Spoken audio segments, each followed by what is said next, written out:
So when I left Missouri to come out here and help out, my main goal was to try and get to those hard to reach access places and try and help them out any way I could. And today was the day that definitely tested those boundaries. This was one of the hardest to reach places I had to get so far, and I did it in a dump truck. Full disclosure, I am a super honest person, and I lay everything out online and hide nothing. I will be honest and say I don't have a CDL currently. I did have a CDL for about 10 years. So my license expired on my birthday in September when COVID hit. And I went beforehand, before it expired, to go get it renewed. And when I showed up, they went to renew it and were like, oh, well, you have a taillight ticket in Oklahoma. And it was kind of a BS ticket, and I wasn't real happy with it, and I would have fought it if I could, if it would have been closer. But I was like, okay, I can't get my driver's license renewed because I have that ticket, so I guess I'll go ahead and pay it. So I paid the ticket. And keep in mind, this was before my driver's license expired, and I paid the ticket. And then I went to go get my driver's license renewed. And when I showed up, they said that, hey, you haven't paid your ticket in Oklahoma. And I said, yes, I have. And they said, well, it's not in our system. Oklahoma hasn't filed it. Let's give it a week or two. And I'm like, okay, well. So I showed up a week or two later, and they're like, well, it hasn't filed yet. We still can't renew your driver's license. And so I went through the processes. I called all the numbers. I waited and waited, and it was when COVID was going on, and it was impossible to get through to the DMV in Oklahoma. And I would call the city, and the city said, oh, we filed it, and I don't know why they don't have it on record. And they kept blaming it on the county and the state and saying that it hasn't processed in their records. I went and I fought and I fought and I fought and I fought, and it was so hard to try and get through to anyone, and they just ran me around in circles constantly between our DMV and their DMV. I went to the state. I went to everywhere. I bet I went to the DMV and waited in line at least 5 or 6 times, and I'm talking for hours and stuff. So much hassle, and I can't even tell you the amount of hours I waited trying to be on the phone on hold to talk to the DMV in Oklahoma. Most of the time you'd wait 4 or 5 hours and you wouldn't even get through. I never once got through to them, and it was just insane. And so finally I got my lawyer involved, and he was able to track down Oklahoma and the city of Disney, Oklahoma. And it was all their fault because I had paid them. And then they said that after all this stuff, they said, oh, you didn't pay us, and tried to extort me again, double, which was a $300 ticket, mind you, for a taillight. And I went and I had to go find my receipt. Lucky enough, we paid it on a credit card, and I was able to find the receipt from the bank and give it to my lawyer, which then forwarded it to them, and they were like, oh, okay. But the whole time they had told me I'd already paid it, and so there was a major miscommunication in Disney, Oklahoma. I do not like that town's operations in any way, shape, or form. It's terrible. But they cost me my CDL because after 90 days, I was not able to get my CDL anymore. My CDL expired because if you don't renew your driver's license within 90 days, you lose it. And it was not my fault in any way, shape, or form. Once again, I asked my lawyer, I said, hey, it's their fault I lost my CDL completely, 100%, not mine in any way. And is there anything I can do about it? And he's like, no, that's just how the system works. I'm like, oh, that's great. So now I got to go through this whole process again. And he's like, oh, I'm sorry. And so I despise the system, and I will jump in any truck anytime, and I don't care. I will drive it, and they can kiss my butt, and that's the way I feel about it. And I'll gladly take it to a jury trial, represent myself, and let them know that the court system dropped the ball, and it's their fault that I don't have a CDL, and I don't even care. I'm not even going to go through the hassle anymore.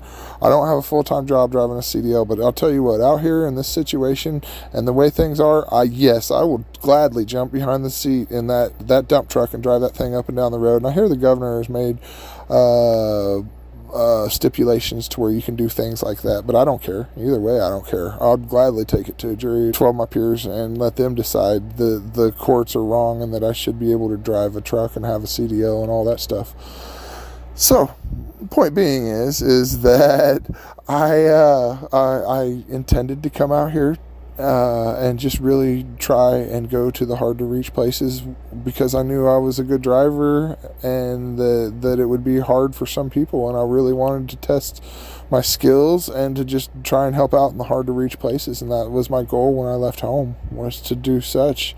And I did push my limits, and I found the limits of where I could go and what I could do, and it's been an adventure for sure. I don't have video of the really hard spot, but I'm going to just share a little video of me going up the mountain and the path I took.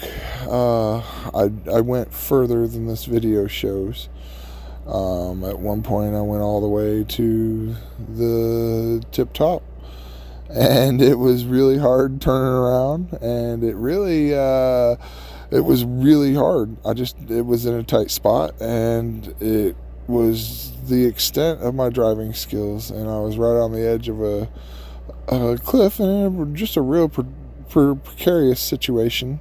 And it was a little extra difficult because the back brakes weren't really working on the dump truck, and I might have left clench marks in the seat because it was a little bit of a puckering experience, if you will. But yeah, I made it up there and dumped some gravel and got to help build a road up the mountain. So Tony was up there, and he was spreading gravel with me, and me and him just worked together all day. It was a great day. Me and Tony there. It was he's just a good old boy to work with, and great positive attitude, and it's just always fun to hang out with those guys. And so I got to hang out with him and play on the mountain. I think I did 6 loads this day, and Tony just spread it all out on the skid steer while I went back and forth. And it was a pretty productive day. Got a lot done. And I can walk away saying that I was able to defeat that mountain. I was able to get all the way to the top and make it all the way up. And like I said, I left Missouri, and I really wanted to try and go to the most hard to reach areas and get to places that other people might struggle getting to, and just try and help out those that needed help up on the mountains here. And so I feel that goal was accomplished, and I did all I could and just pushed it to my personal limits and to the limits of the dump truck. I don't think anybody could have took that dump truck where I took it. I would put a challenge that I think there are very few people that could have put it there. I mean, I know there are some. There are some, but in the conditions in which I did it, I won't go too in depth, but in the conditions in which everything was thrown at me, I think there are very, very few people that would have attempted and accomplished what I did. And it was just it was a fun adventure. I had fun with it. Like I said, to some people they might have been terrified, or it might have been a bit much, but to me it was just another day at the office, and I really actually enjoyed the challenge and enjoyed the thrill.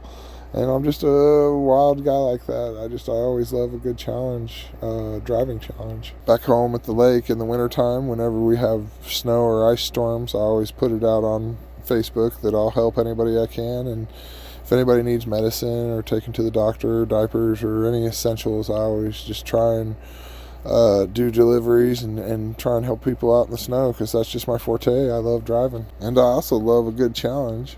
And on top of all that, I love helping people. So it really works out, and it's part of my wintertime adventures where I'll just go and go help people. It's actually a lot of fun, and so it was just a really good day. And yeah, I appreciate everybody for following along and keeping up. Please like and subscribe and follow along on my journeys, and I really appreciate everybody. Thanks, guys.